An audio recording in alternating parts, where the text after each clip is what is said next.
계곡으로 변한 아파트 단지 앞으로 한 여성이 빠른 유속을 이기지 못하고 흙탕물에 떠내려갑니다. 저 지붕인가? 저 뭐지 저거? 저 뭐가 떨어진 거지 저거? 어디선가 날아온 거대한 지붕이 골목길을 그대로 덮쳤습니다. 골목에 설치돼 있던 고압선도 끊어지면서 일대는 한동안 정전됐습니다. 횡단보도를 건너려는 한 여성은 앞으로 나아가지 못합니다. 난간을 잡아가며 위태롭게 걸음을 옮기며 겨우 길을 건넙니다. 강한 바람과 많은 수증기를 머금고 한반도를 관통한 태풍 카눈은 전국 곳곳에 피해를 남겼습니다. 한 주간의 클릭할 이슈 위클릭. 안녕하세요, 클리커입니다. 북상하는 태풍 카눈은 한반도를 수직으로 관통할 것으로 예측되는데요.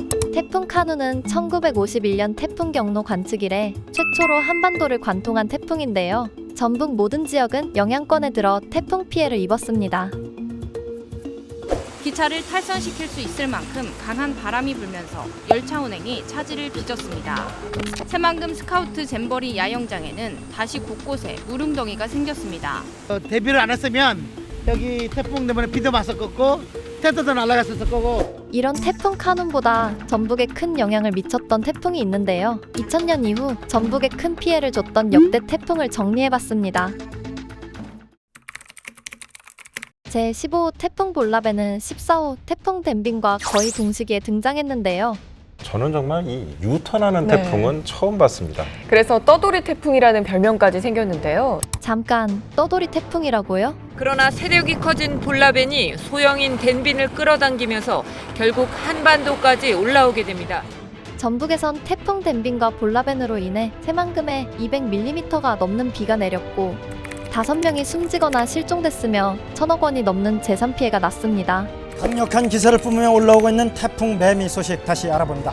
그 당시의 태풍 매미의 위력은 2003년에 발생한 모든 태풍, 허리케인과 사이클론을 통틀어도 가장 강했습니다.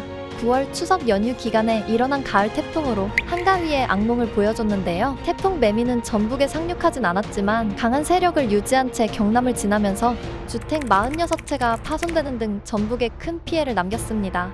그리고 태풍 루사. 태풍 루사가 휩쓸고 간 곳은 어디 한 곳 성한 데가 없습니다. 지난 20여 년 사이 전북에 영향을 준 태풍 가운데 가장 큰 피해를 남긴 건 태풍 루사입니다. 이례적으로 한반도 정중앙을 관통한 태풍이었는데요. 2002년 여름 남해안에 상륙해 전북 동부를 타고 북상한 태풍 루사는 남원 뱀사골에 500mm가 넘는 비를 퍼부었습니다. 재산 피해 또한 3천억 원에 육박하며 전북의 가장 큰 태풍 피해로 남았습니다. 지금까지 전북을 휩쓴 역대 태풍을 알아봤는데요. 올해 첫 태풍 카눈은 지나갔지만 전북은 해마다 8월 초부터 9월까지 태풍이 집중되는 시기라는 걸 잊지 마세요. 지붕, 간판 등이 날아가지 않도록 고정시켜야 하고 가정 하수구 같은 배수구 점검이 필요합니다. 마지막으로 TV나 라디오를 통해 태풍 상황을 확인하는 것도 중요한데요. 폭염과 폭우, 태풍까지 잇따른 자연재해 앞에 더 이상의 피해가 없길 바라겠습니다. 각종 제보할 사건 사고가 있다면 KBS JJ 카카오톡 채널에 제보해주세요.